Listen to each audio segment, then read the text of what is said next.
네, 감사합니다. 오늘 같이 나눌 하나님의 말씀은 신명기 5장 6절부터 21절까지를 본문으로 하여서 세상 공의로운 10마디 말씀이라는 제목으로 말씀 같이 나누길 원합니다. 본문을 같이 읽겠습니다. 시작. 나는 너를 애굽 땅 종되었던 집에서 인도하여 낸 내 하나님 여호와라. 나 외에는 다른 신들을 내게 두지 말지니라. 너는 자기를 위하여 새긴 우상을 만들지 말고 위로 하늘에 있는 것이나 아래로 땅에 있는 것이나 땅 및 물속에 있는 것에 어떤 형상도 만들지 말며 그것들에게 절하지 말며 그것들을 섬기지 말라. 나 내 하나님 여호와는 질투하는 하나님인즉 나를 미워하는 자의 죄를 갚되 아버지로부터 아들에게로 3, 4대까지 이르게 하거니와 나를 사랑하고 내 계명을 지키는 자에게는 1000대까지 은혜를 베푸느니라. 너는 내 하나님 여호와의 이름을 망령되이 일컫지 말라. 나 여호와는 내 이름을 망령되이 일컫는 자를 죄 없는 줄로 인정하지 아니하리라.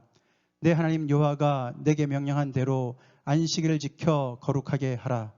엿새 동안은 힘써 내 모든 일을 행할 것이나 일곱째 날은 내 하나님 여호와의 안식일인즉 너나 내 아들이나 내 딸이나 내 남종이나 내 여종이나 내 소나 내 나귀나 내 모든 가축이나 내 문 안에 유하는 객이라도 아무 일도 하지 못하게 하고 내 남종이나 내 여종에게 너같이 안식하게 할지니라. 내가 애굽 땅에서 종이 되었더니 내 하나님 여호와가 강한 손과 편팔로 거기서 너를 인도하여 내었나니 그러므로 내 하나님 여호와가 내게 명령하여 안식일을 지키라 하느니라. 너는 내 하나님 여호와께서 명령한 대로 내 부모를 공경하라. 그리하면 내 하나님 여호와가 내게 준 땅에서 내 생명이 길고 복을 누리리라. 살인하지 말지니라. 간음하지 말지니라. 도둑질하지 말지니라. 내 이웃에 대하여 거짓 증거하지 말지니라. 내 이웃의 아내를 탐내지 말지니라. 내 이웃의 집이나 그의 밭이나 그의 남종이나 그의 여종이나 그의 소나 그의 나귀나 내 이웃의 모든 소유를 탐내지 말지니라. 아멘.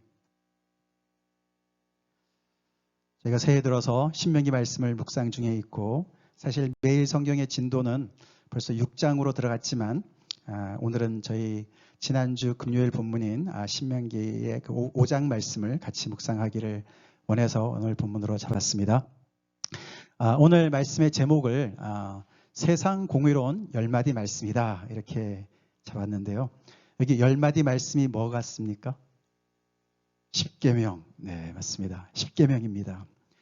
네, 우리가 영어로는 데칼로그다 아니면은 10 commandments 이렇게 얘기하지 않습니까? 근데 그게 원래 원어로는요. 10마디 말이란 뜻이에요. 10 words. 하나님의 10마디 말씀. 그렇게 기록이 되어 있습니다. 근데 세상 공의롭다. 여러분 그 뜻을 아시죠? 여기서의 세상은 부사로 쓰이는 것이죠. 정말 비할 데 없이 그런 뜻이에요. 비할 데 없이 공의로운 10마디 말씀이다. 그게 10계명이에요. 우리 지난주 말씀 우리가 기억하시지만 이 이스라엘 백성들이 너무나도 큰 나라의 정말 사람들이 될 거라고 그 이웃 사람들이 얘기한다 그러지 않았습니까? 이유가 하나님 때문에 그리고 이 나라가 가지고 있는 공의로운 율법 때문에 어디 세상 그 어디에서도 찾아볼 수 없는 그런 정말 빼어난 그런 하나님과 또 그런 율법을 이야기했는데 바로 오늘 그 10마디 말씀이 하나님의 율법의 핵심을 이루고 있습니다. 지난주에 그래서 우리가 쉐마 들으라 그렇죠? 그 언약의 동사인 들으라 무엇을 들어야 되느냐? 오늘 내용은 바로 그 들어야 되는 내용 그렇죠?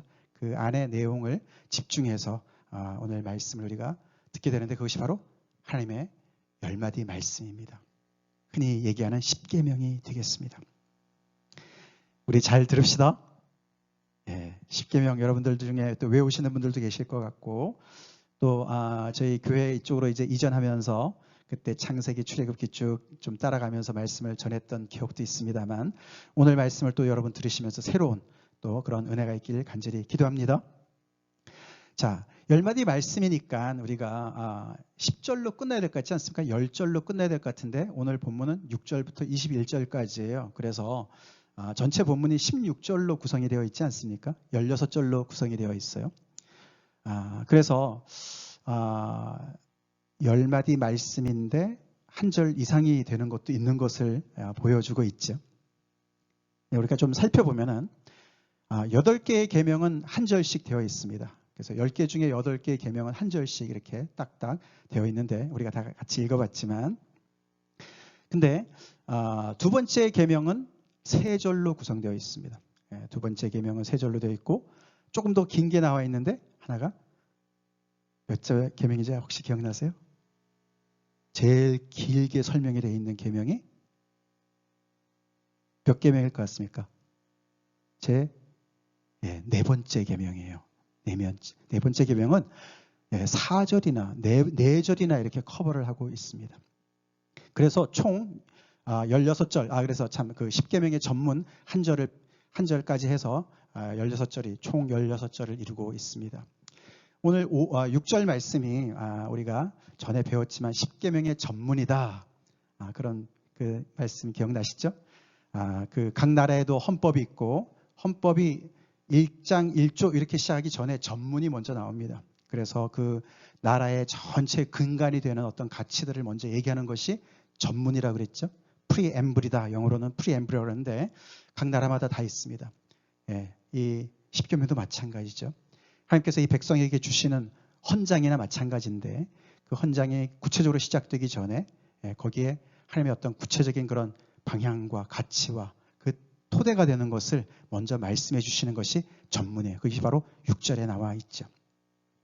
자, 그래서 오늘은 제가 이 10계명 말씀을 조금 더 자세하게 설명한 이 4계명에 맞춰서 설명을 좀 드려볼까 합니다. 가장 자세한 것이 제 4계명인데 그 제 4계명이 뭐죠? 뭐에 대한 계명입니까? 네 번째 계명이? 아시면서 왜 모르는 척 하시죠? 무슨 계명이죠? 추우세요? 무슨 계명이죠? 제 4계명? 안식일. 왜 이렇게 오래 걸리시죠? 자, 제 4계명은 안식일에 대한 계명입니다. 안식일을 지켜 거룩하게 하라. 이게 네 번째 계명이죠. 그래서 안식일에 대해서 왜 이렇게 구체적으로 4절에나 걸쳐서 길게 설명을 하셨을까? 하나님께서. 잘 아시지만 이 말씀은 하나님께서 호렙산에서 시내산에 직접 나타나셔서 말씀하신 거예요. 그렇지 않습니까? 그러니까 정말로 천지를 지으신 하나님께서 이 백성들, 택하신 이스라엘 백성들한테 대표로 주신 말씀, 그 말씀이 바로 이 10계명인데 그 중에서 가장 길게 설명을 하신 게 안식일에 대한 계명이란 말이에요.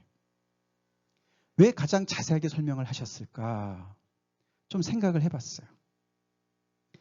아무래도 이것은 다른 계명도 다 마찬가지지만 이것은 특별히 거국적인 행사의 날이기 때문에 그렇지 않았을까 생각이 들지 않습니까? 왜냐하면은 이거는 모두가 다 참여하죠.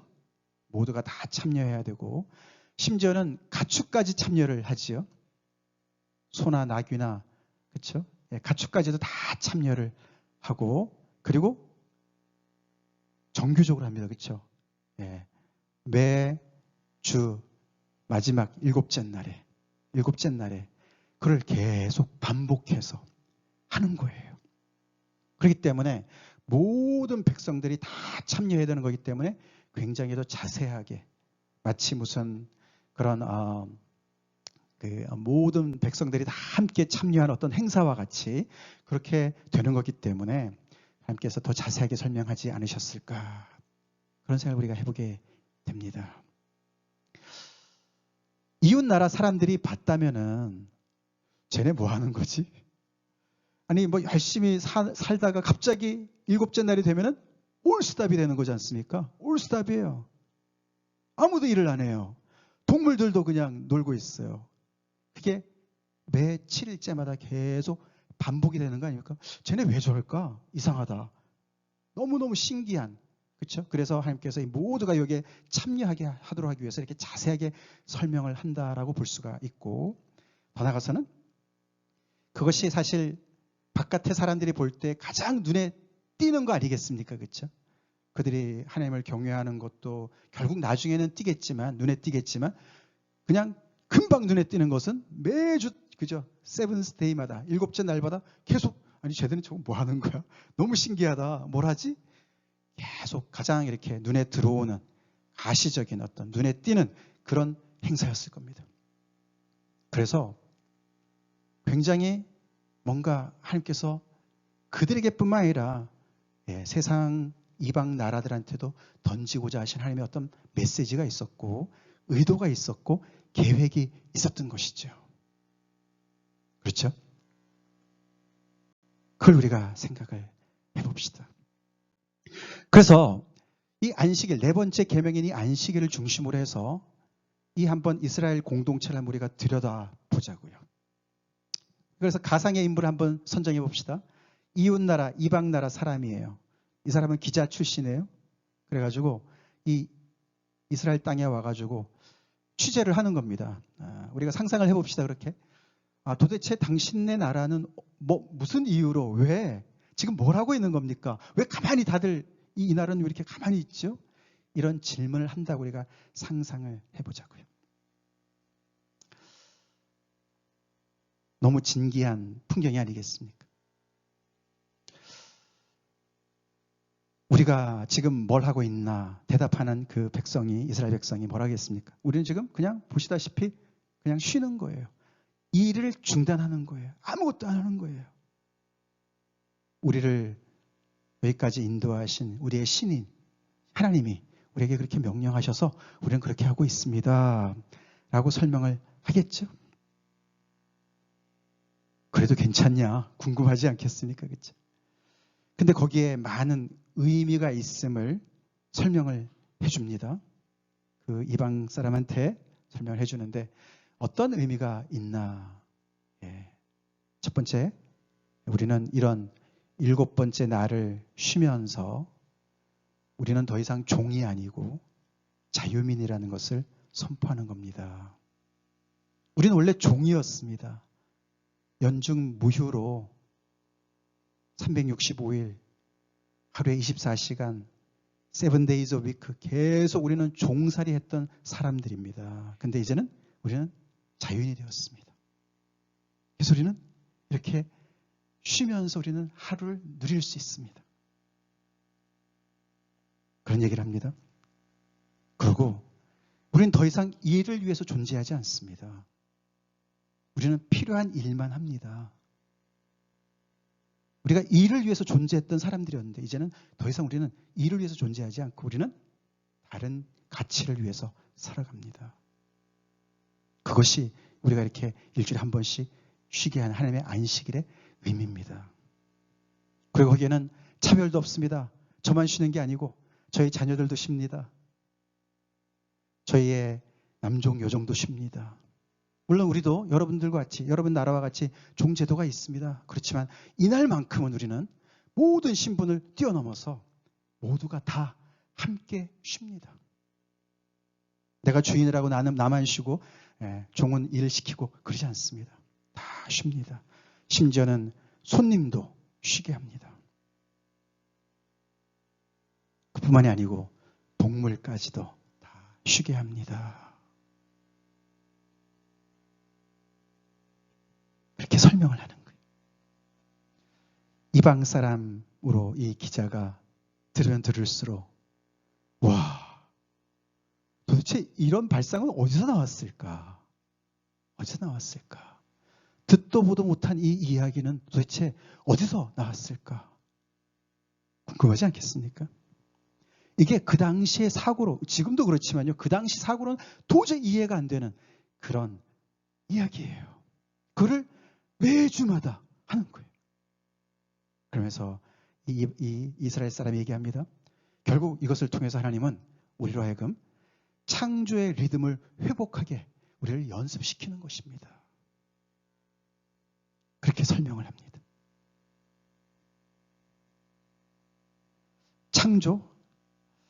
창조가 뭐냐 질문하겠죠. 그래서 이렇게 우리는 신분을 뛰어넘고 모든 피조물도 다 함께 이 안식을 누리는 그런 일주일에 한 번씩의 그런 그 계명을 준수함으로 인해서 그런 것을 계속해서 연습하면서 우리가 종으로서 잘못되었던 모든 것들을 다시 우리를 잡아주시는 하나님의 그 안식 속에서 우리가 계속해서 우리의 그 원래 하나님의 창조의 질서를 회복하고 있는 중이다라고 설명을 하는 거예요. 그러면서 이 모든 것을 아우러서 우리는 존중을 배우고 신뢰를 배우고 감사를 배워나갑니다. 그렇게 설명을 한다고 우리가 가정해 봅시다. 충분히 가능한 얘기입니다. 상호를 향한 존중입니다. 사회에 계층이 있긴 하지만 이날만큼은 다 계급장을 떼고 하나님 앞에서 지음받은 하나님의 형상으로 지음받은 한 인간으로서 그 존재 자체로 가치가 있는 존재로서 그가 하루를 쉴 수 있는 그 특권을 누리는 거예요. 할렐루야. 그래서 존중을 배웁니다. 그리고 우리는 이 바쁜 이런 세상 속에서 하루라도 내가 일하지 않으면 뒤처질 것 같은 이런 불안함 속에서 우리는 하나님을 신뢰하기 때문에 우리는 하루를 떼어서 과감하게 아무것도 하지 않습니다. 그리고 그날을 여호와의 안식일 우리는 지키고 하나님을 묵상하고 하나님께 예배하는 날로 드립니다. 그래도 생산력에는 상관없습니까? 그러면 굉장히 손해가 많을 텐데요. 아닙니다. 우리의 하나님께서 책임지실 겁니다. 우리는 그것을 신뢰합니다. 그렇게 고백을 하는 거예요. 더 나아가서 그렇기 때문에 내가 내 힘으로 내가 수고해서 땀을 흘려서 내가 벌어서 사는 것이 전부가 아니고 우리에게 이렇게 쉬게도 해주시고 부족한 것을 공급도 해주시고 여기까지 인도하신 그 하나님께 우리는 감사를 배워나가며 감사 속에서 살아가는, 그래서 일을 더 이상 우리가 그 옛날에 종살이했던 때처럼 일로 생각하지 않고 다른 정의를 가지고 우리는 즐기며 감사하며 일을 하는 것을 배워나갑니다라고 얘기를 할 거라는 것이죠. 그러면서 이 모든 것이 가능케 된 이유를 바로 6절과 15절로 설명을 할 거라는 겁니다. 6절은 아까 말씀드린 대로 전문이죠. 십계명의 전문. 제가 다시 읽어드리겠습니다. 나는 너를 애굽 땅 종되었던 집에서 인도하여 낸 하나님, 내 하나님 여호와다. 바로 우리의 하나님 여호와 때문에 우리가 애굽 땅에서 종되었던 그 집에서 우리가 여기까지 우리가 구원을 받아서 여기까지 왔습니다. 바로 우리가 하나님께서 우리한테 이런 특권을 주시고 자유를 주시고 우리를 알고 이렇게 누릴 수 있는, 오직 자유인만이 누릴 수 있는 이런 쉼을, 휴식을, 안식을 우리가 누릴 수가 있게 되었습니다. 그러면서 이 이스라엘 사람은 이방 기자한테 자기의 하나님을 소개하겠죠.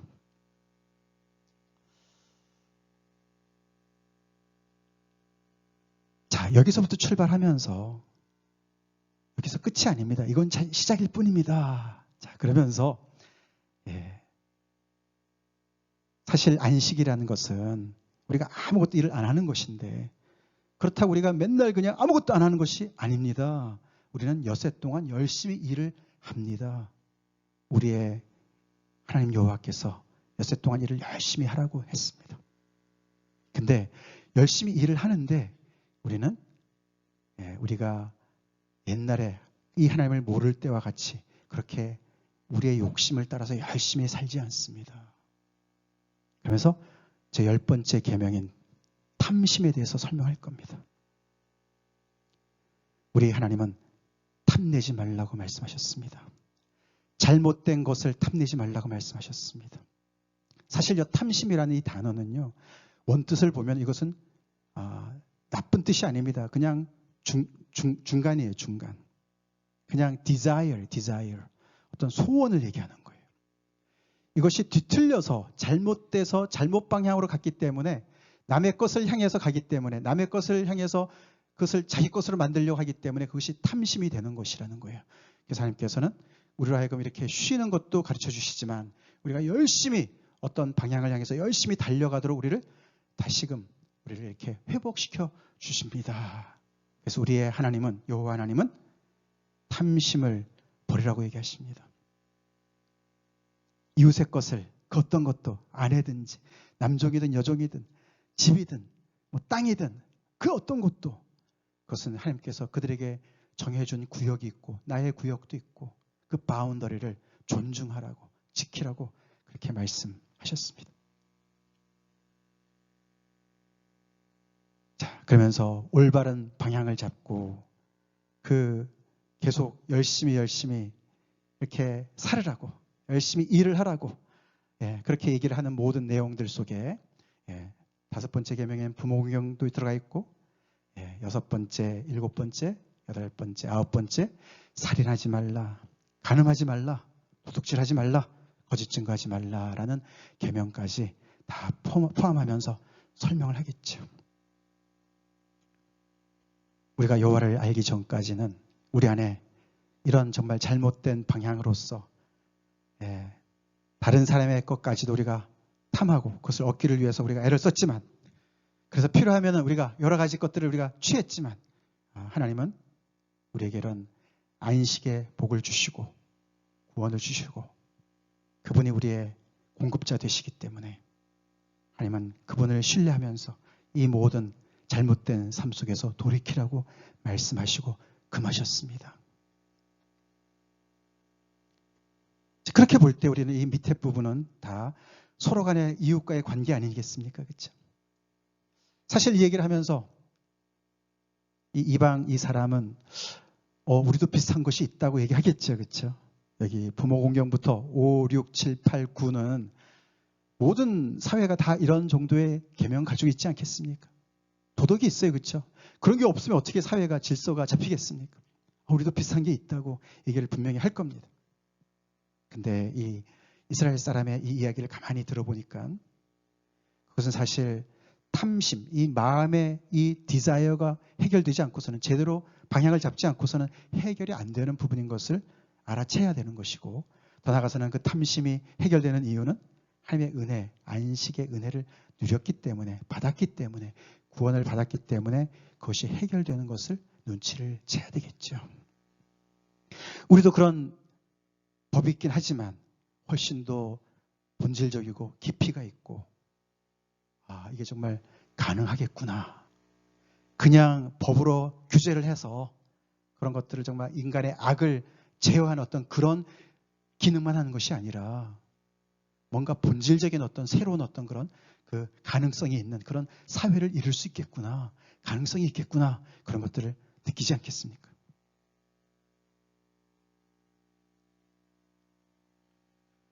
자, 그러면서 그러나 이 모든 것들이 사실은 이것도 다가 아니다 라고 얘기하면서 이제는 위를 향하겠죠? 위를 향하겠죠. 근데 우리를 여기까지 인도하시고 우리에게 안식을 주신 우리의 하나님은 당신을 위해서도 우리한테 많은 것을 요구하십니다. 1, 2, 3계명을 설명하겠죠. 그렇죠? 그래서 그분은 첫 번째 계명으로 당신만을 섬기라고 우리한테 명령하셨습니다. 나 외에 다른 신들을 내 앞에 두지 말라고 말씀하셨습니다. 나만 섬겨라. 다른 우상들은 안 된다. 너네 애굽 땅에서 많은 우상들을 봤는데 그거 안 된다. 너네 다 알았잖아. 내가 그 모든 우상들을 다 때려 눕히고 너희들을 바로에서 건져낸 거 알잖아. 나만이 참 신인 걸 알잖아. 다른 우상 안 돼. 나에게만 너희들 충성해야 돼. 그렇게 우리 하나님은 말씀하셨습니다. 그뿐만 아닙니다. 그분은 또 나만을 섬기라고 얘기했을 뿐 아니라 나를 섬기라고 말씀하셨습니다. 이 말은 우상을 만들지 말라는 얘기예요. 우리가 제2계명을 주로 우상에 관련된 계명이라고 생각하는데 사실 우상에 대한 계명은 1계명입니다. 나만 섬기라는 것이 우상을 섬기지 말라는 얘기고 여기 2계명은 하나님을 섬김에 있어서 그 방법적인 면에서 다른 이웃나라 종교들을 본받아서 바알신 그러면은 바알을 어떻게 해요? 신상을 만들잖아요. 그렇죠? 그런 것처럼 하나님의 신상을 만들어서 이것이 하나님이야 라고 하지 말라는 거예요. 그래서 하늘로 땅으로 땅속에 있는 모든 것들로 어떤 형상도 만들지 말고 절하여 섬기지 말라고. 그래서 하나님께서는요. 이런 어떤 형상이나 우상의 대체가 되실 분이 아니시기 때문에 그렇습니다. 살아서 역사하시는 분이시니까 그 어떤 형상이 하나님을 포함할 수가 있겠습니까? 하나님을 품을 수가 있겠습니까? 세상 천지 그 무엇이 가능하겠습니까? 그렇죠? 그래서 하나님께서는 이 백성들한테 살아있는 나를 섬겨야 돼. 그렇게 명령하시는 줄 믿습니다. 이게 너무너무 다른 거예요. 이 지금 이방 기자가 가만히 들어볼 때 우와, 이 사람 일단은요, 이 이방 나라 사람들은 이 다신론에 완전히 쩔어 있는 사람들이거든요. 어떤 유일신 사상이 없는 거예요. 어떻게 아니 바알 혼자서 어떻게 풍요를 가져와? 예? 이스타롯, 아세라가 있어야 되거든요. 여신이 있어야 되거든요. 그래서 둘의 성관계를 통해서 비가 온다고 생각했거든요. 그리고 이 애굽 땅에도 말이죠. 각 영역에 다른 신들이 다 있었어요. 해신이 있었고 나일강의 신이 있었고 다 아시잖아요. 그렇죠? 죽음의 신까지 있었고 생명의 신, 치유의 신 다 따로 있습니다. 영역이 다 달라요. 그래서 서로가 다 그 신들이 서로가 이렇게 협력해서 뭔가를 질서를 잡아간다고 생각을 했죠. 이 이스라엘 하나님처럼 다른 신들 절대 믿지 말고 따르지 말고 섬기지 말고 나만을 섬겨야 돼. 아니, 그런 독재자 같은 한 신이 계셔? 그리고 또 우상이 없다고? 신상이 없다고? 그게 말이 돼? 그럼 보이지 않는 하나님을 어떻게 믿을 건데? 어떻게 따라갈 건데?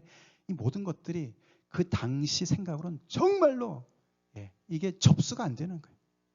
레지스터가 안 되는 그런 엄청난 사상입니다. 그리고 세 번째는 뭡니까? 하나님의 이름을 말씀하세요. 내 이름을 망령되이 일컫지 말아라. 내 이름을 수단화하지 말아라. 너 자신의 어떤 것을 욕구를 채우기 위해서 내 이름을 갖다가 들먹이고 그렇게 하지 말아라. 어떤 사람들은 이스라엘 백성들이 하나님으로부터 받은 복 중에 가장 큰 복이 뭘까?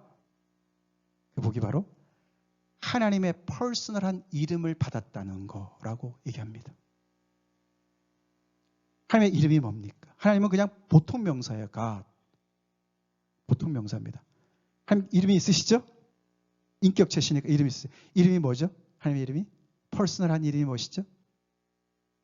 야훼. 감사합니다. 예, 감사합니다. 야훼. YHWH예요. 그게 자음으로 되어 있어요. 근데 이게 YHWH가 이 바로 제 3계명 때문에 내 이름을 망령되이 일컫지 말라 그래가지고 유대인들이 전통적으로 하나님의 이름이 나올 때마다 이랬어요. 이 발음을 안 하는 거예요. 못 하는 거죠. 그러다가 이 자음만 남고 모음이 사라졌다 그래요. 그래서 어떻게 발음한지를 몰라요. YHWH밖에 몰라요. 그래서 발음을 해야 되는데 이 발음을 어떻게 할까 하다가 이 아도나이라는 주라는 아도나이라는 단어에서 모음을 따와가지고 거기다가 YHWH를 덮었어요. 그게 바로 여호와가 됐어요. 여호와. 사실 여호와라는 단어는 합성한 거예요. 그냥 이게 아도나에서 따와가지고 만든 겁니다. 근데 많은 학자들이 이래저래 연구한 결과 YHWH는 가장 아마 근접한 발음이 야훼가 아닐까라고 추정합니다. 이 이야기는, 이 말씀은 모세한테 처음 말씀하신 거 아닙니까? 그렇죠? 내 이름이 야훼다. 스스로 있는 자다. 그래서 이 야훼라는 이름은요, 언약과 관련된 이름이세요. 바로 이게 지금 십계명을 제가 지금 설명드리고 있는 중 아닙니까? 이 십계명이라는 것은 언약을 체결함에 있어서 two parties가 그렇죠? A, B가 이렇게 함께 이렇게 언약을 체결하는 거 아닙니까? 그렇죠? 체결함에 있어서 조약 문서입니다. 그런 형식을 띠고 있습니다. 출애굽기도 그렇고요, 신명기도 그렇고요. 이 형식이 BC 1500년경, 그 BC 세컨 밀레니엄 그때의 그 당시의 고대 군동 지방의 문서들을 도출하는 걸 이렇게 조약 문서를 확인해 보면은 그런 형식이 있습니다. 이렇게 전문이 먼저 나오고, 그러니까 강대국과 어떤 약소국 간에 이렇게 그렇게 조약 맺을 수 있지 않습니까? 그렇죠? 그럴 때 나 왕 누구누구는 약소국가 누구누구와 내가 이렇게 이 은혜를 베풀었기 때문에 너희는 나와 조약을 맺는다.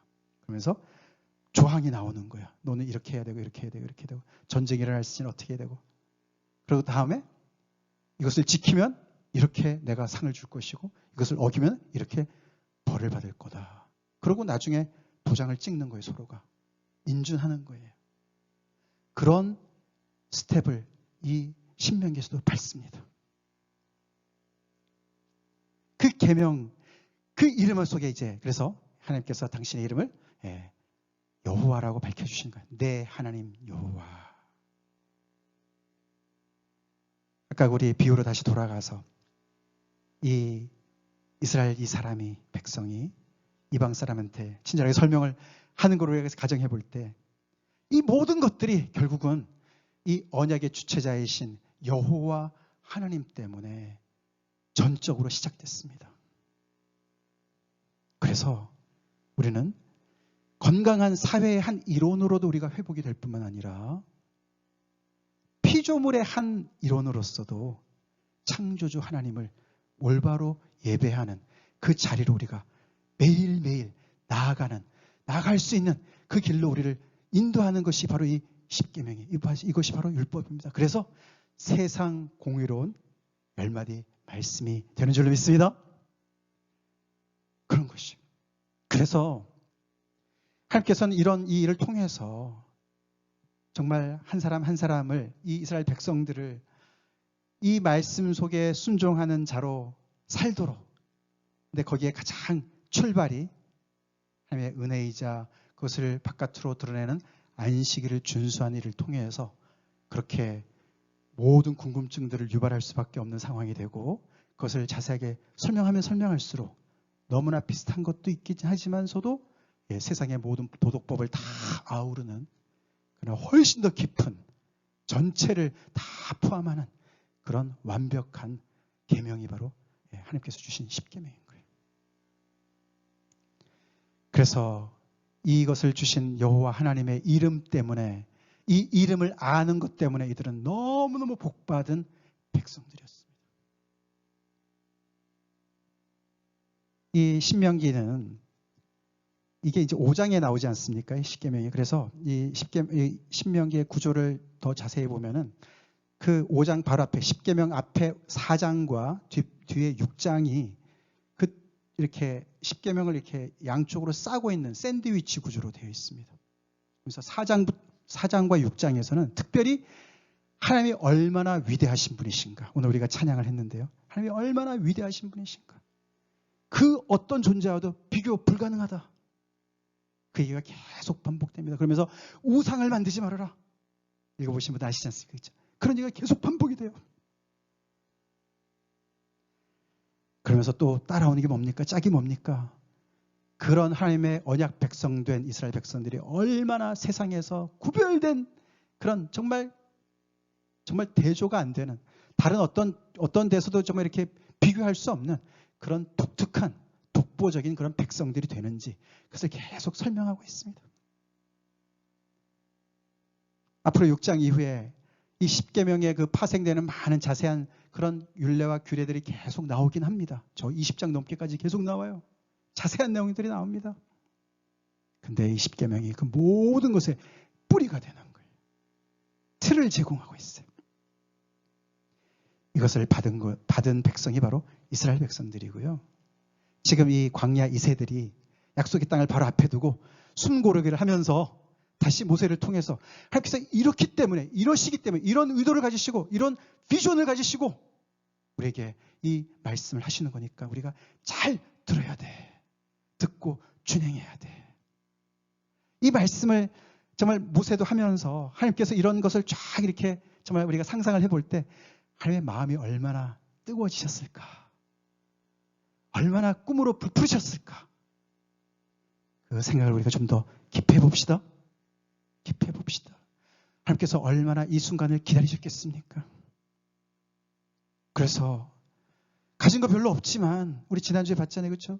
경험도 미쳐나고 여러 가지로 정말 광야 2세들 별로 없지만서도 이런 하나님의 부르심을 따라서 이렇게 하나님의 부르신다니까 믿음을 가지고 하나님을 믿고 그 하나님께서 역사하실 그 하나님의 그 길을 순종해서 정말 안식일을 온 거국적으로 모두가 다 참여해서 그것을 준행하고 믿음을 가지고 준행하고 서로를 존중하고 세상 그 어디에서도 보지 못했던 신분의 그 벽을 뛰어넘고 동물까지도 존중하고, 그러면서 점점 더 이들이 그 속에서 자기들도 모르는 그 미지의 세계를 경험하면서 그들이 누릴 수 있었던 그 어마어마한 은혜를 우리가 상상해 봅시다.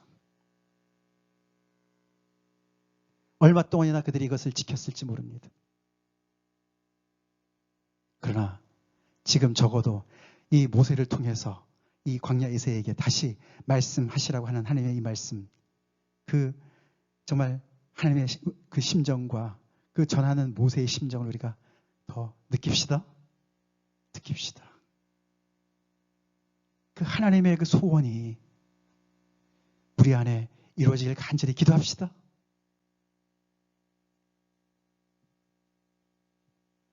이런 거엔 별 관심이 안 가고, 언제 나는 저 약속 땅에 들어갈 수 있지? 전쟁해야 되는데 거기 가서 나는 어떤 땅을 얻을까?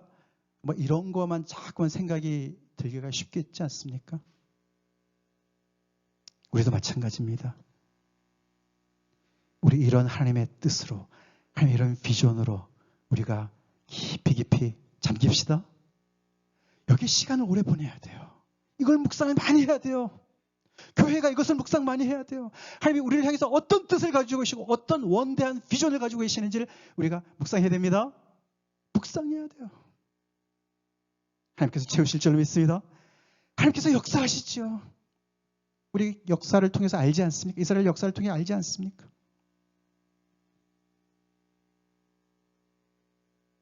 성의사모가 아까 기도하신 대로, 그렇죠? 그들과만 언약을 맺으시는 것이 아니라 오늘 이 말씀을 듣는 우리와도 맺으시는 줄 믿습니다. 하나님의 말씀이 현재형으로 우리에게도 말씀하시는 우리가 잘 믿음으로 받아들이고, 올해 우리 참빛교회 그런 꿈을 꾸고, 우리 안에서 하나님의 은혜에 기초한 그런 세상과 구별된 그런 우리의 생활 양식이 자리를 잡을 수 있도록 앞에 나아갑시다. 이들이 얼마나 이 일을 정말 순종하면서 있었는지 잘 모릅니다. 그들이 불순종해서 한 번 불순종했다고 금방 멸망이 찾아오지 않았습니다. 오랜 세월 동안 하나님께서 기다리셨습니다.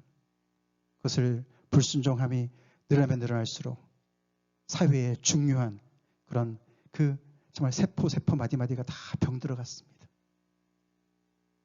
몇백 년 걸렸죠. 그래서 그들은 정말로 이런 은혜를 입은 백성들이 아닌 이방 나라를 닮은 백성들이 되지 않았습니까?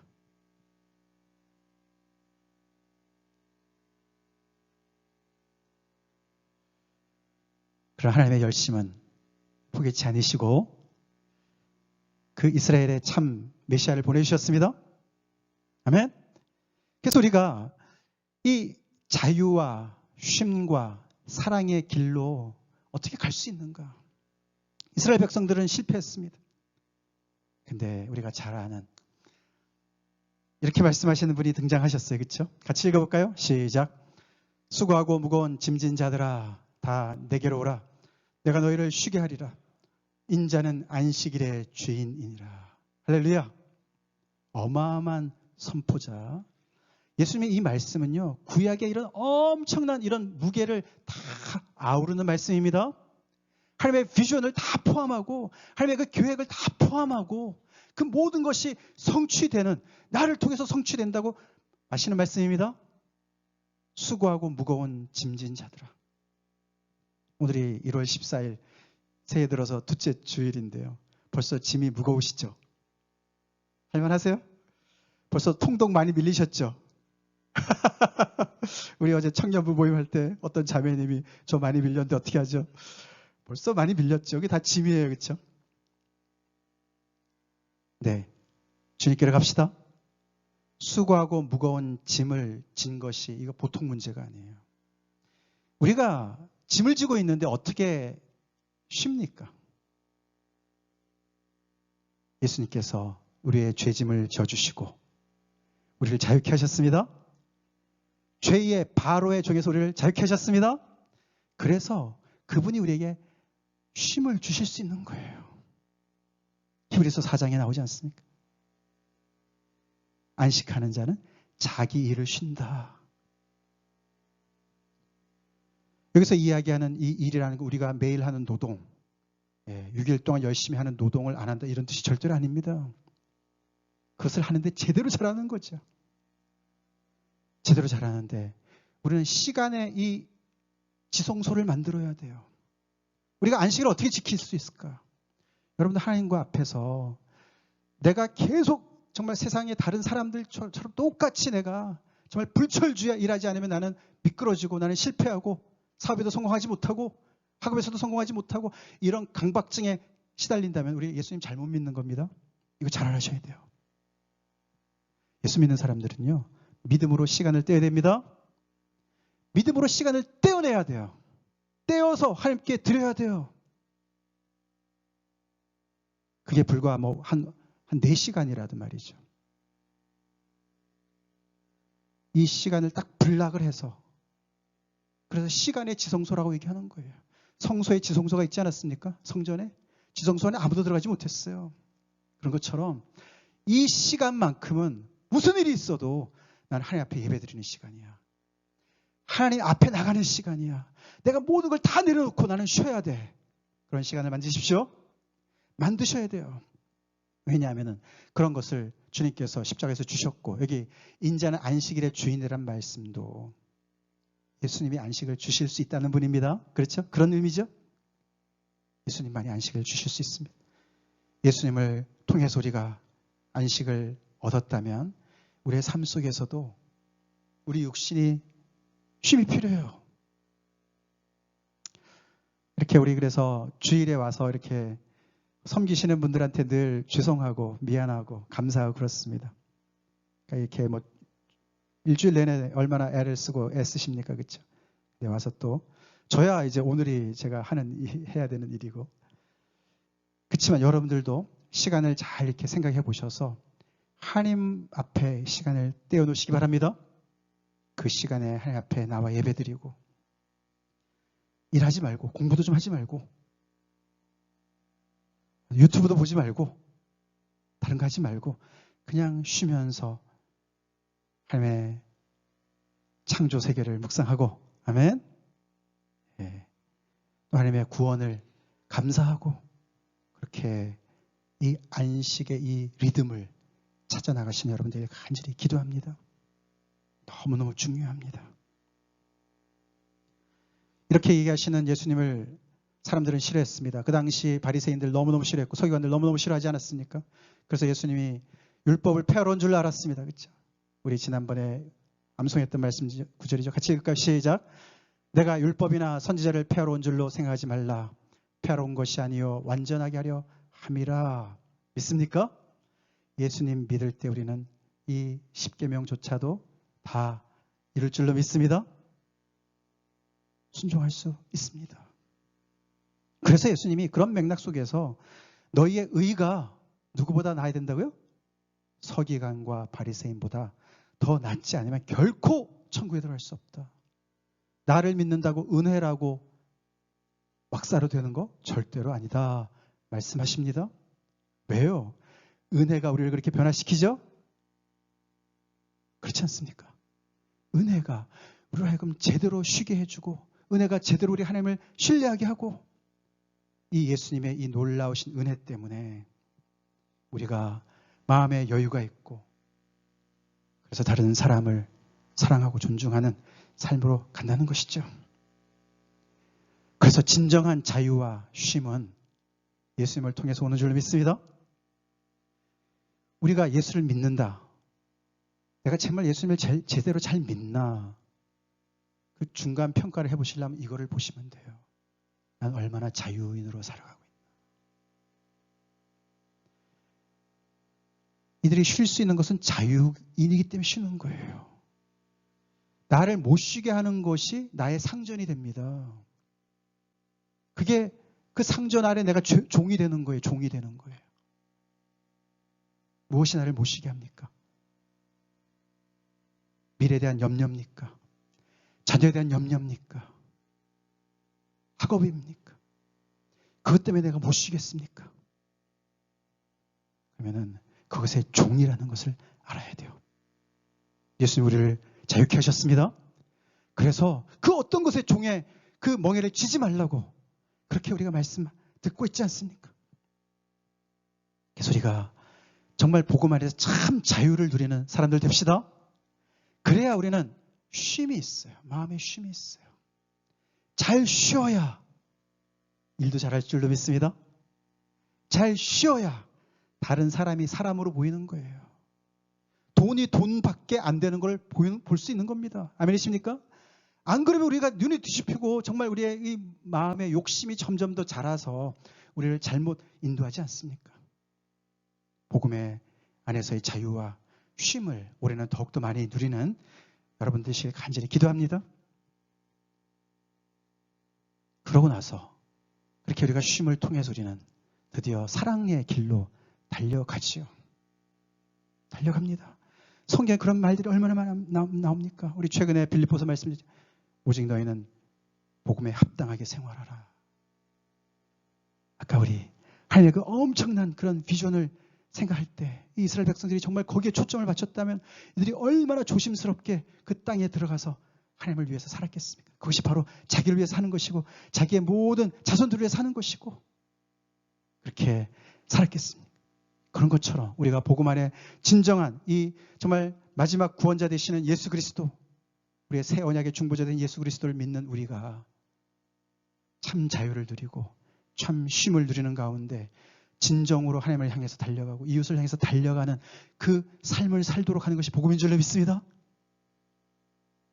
우리 그 많은 말씀 중에 한 가지만 같이 읽어보겠습니다. 시작. 그러므로 형제들아 내가 하나님의 모든 자비하심으로 너희를 권하노니 너희 몸을 하나님이 기뻐하시는 거룩한 산 제물로 드리라. 이는 너희가 드릴 영적 예배니라. 아멘. 우리가 믿음 따라 살게 되면 주변에 하나님을 모르는 사람들이 궁금해할 수밖에 없어요. 믿습니까? 궁금해할 수밖에 없어요. 아니 너는 어떻게 이런 때 너는 쉴 수 있니? 넌 어떻게 이렇게 자유롭냐? 걱정으로부터 자유롭고 염려로부터 자유롭고 걱정도 안 되냐? 어떻게 이런 데도 잠이 오지? 더 나아가서는 우리의 삶의 가치가 이해가 안 될 것이고 어떤 우상도 섬기지 않는 것이 이해가 안 될 것이고 오직 하나님 한 분만을 향해서 달려가는 것이 이해가 안 될 줄로 믿습니다. 우리가 복음 안에 제대로 살면 살수록 우리는 세상에 그렇게 맛을 내는 소금으로 살 줄로 믿습니다. 빛을 발하는 그런 세상의 빛으로 살 줄로 믿습니다. 하나님의 이런 자비하심, 이 모든 자비하심을 받은 긍휼을 받은 너희들이니까 내가 권한다. 그 은혜에 걸맞게 살아가. 하나님이 기뻐하시는 그 삶을 살아. 하나님의 비전에 맞는 삶을 살아. 나머지 하나님께서 채워주실 거야. 믿습니까?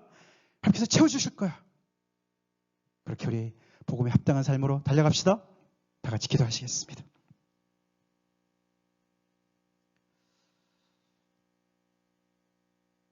이렇게 신명기 말씀은 하나님의 쿵쾅거리는 심장을 전달해주고 하나님의 그 말씀, 하나님의 그 은혜의 핵심을 전달해주는 말씀입니다. 하나님의 꿈이 나의 꿈이 되었습니까? 우리의 꿈입니까?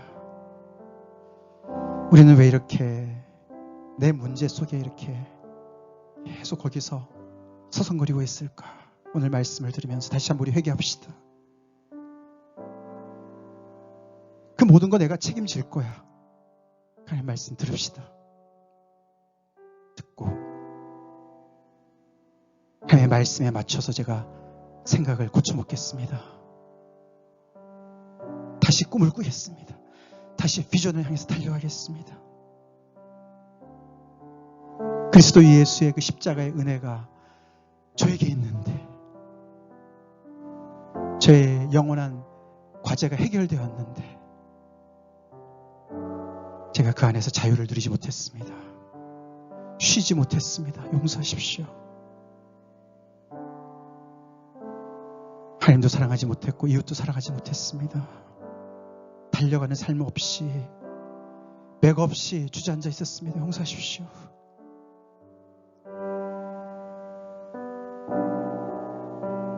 오늘 십계명은 하지 말라는 얘기가 8개나 나옵니다.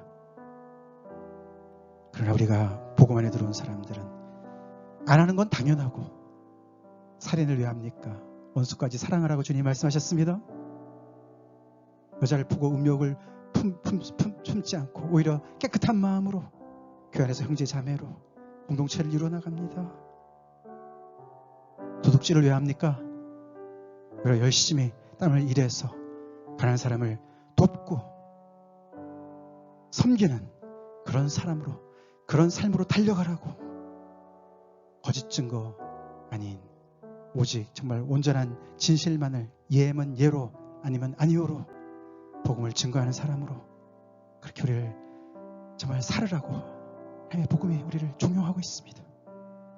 그 말씀 앞에 우리 자신을 다시금 산 제물로 하나님 앞에 내놓읍시다. 다 같이 기도하겠습니다.